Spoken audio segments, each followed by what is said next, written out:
Good morning. It is a beautiful day here in North Carolina, and today I'm going to talk about printing, more specifically what paper to use to print your documents. Now, this doesn't matter if you print at home or if you print at a print shop. You need to know the different kinds of papers and how that will affect your image here. So today I'm going to print the same image on 4 different kinds of paper, and I'm going to show you the difference of that image and how different papers may not be good for this image, but they may be better for a different image. So come along and enjoy this adventure.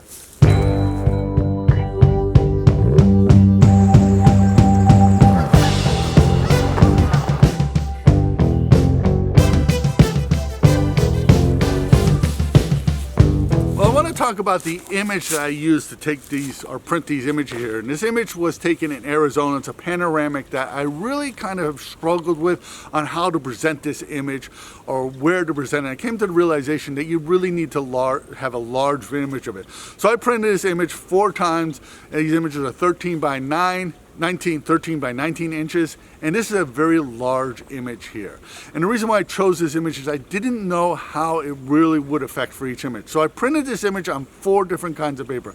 I printed it on matte paper, pearl paper, semi-gloss, and metallic paper.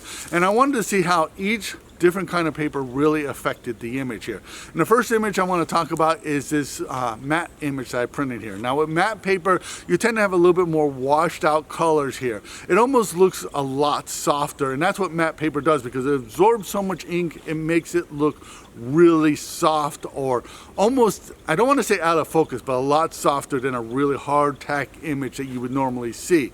Now the advantage of this is it can really bring a mood into the image here.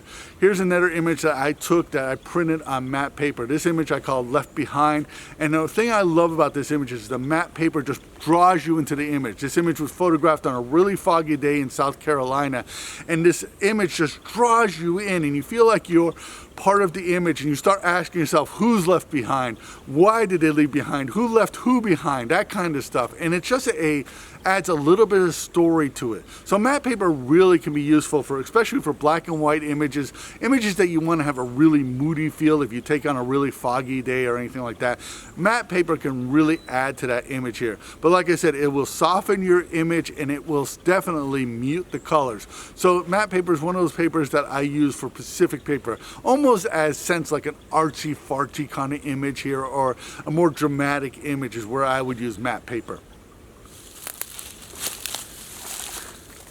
Before I go into the next image, I would love to hear what you use to print your images. Leave your comments below. I respond to every one of them. The next image I'm going to talk about is printed on pearl paper.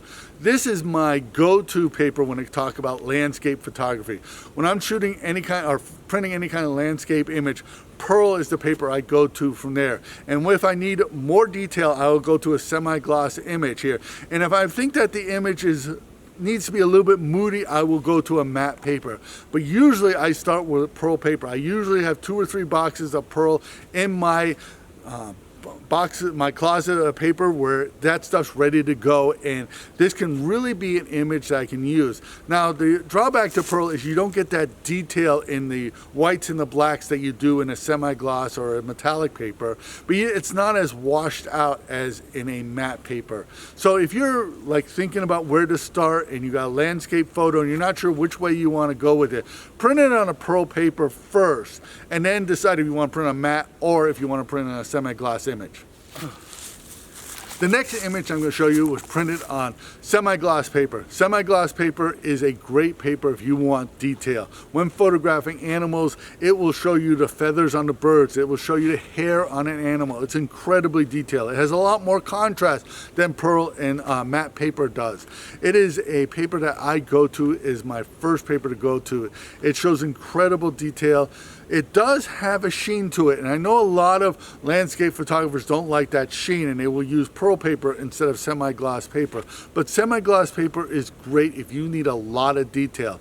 If you want something a little bit more muted, that's when you go to the pearl. But if you want an image to be tack sharp, you want the detail of the hair on that animal or the fur or a building, you want to see the lines of a building, this is the paper that you want to print your image on.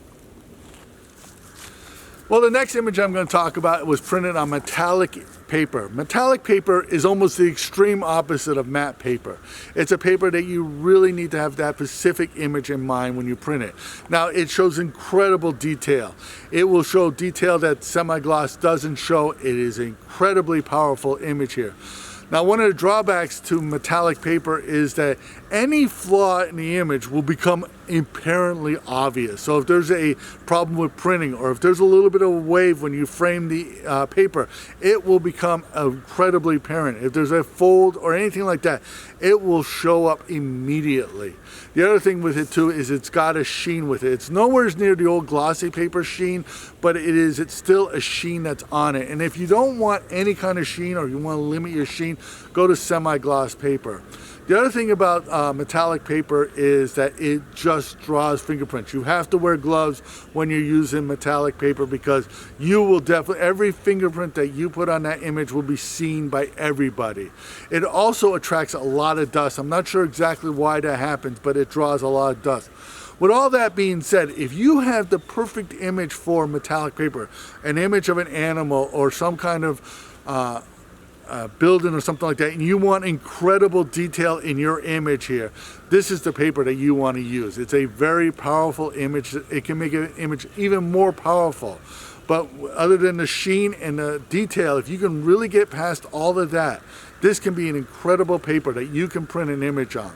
So I'm really hoping that these 4 suggestions really can help you, because I really feel that when I first got into printing, this is something that I had a tough time trying to figure out, and I'm hoping that my little tips here can help you a little bit. So if you got anything out of this video, please give it a thumbs up. Please subscribe to the channel, because that really helps us in YouTube world. Become a Patreon supporter. Your support allows us to keep doing this. My name is Sean Leo, and thank you for watching.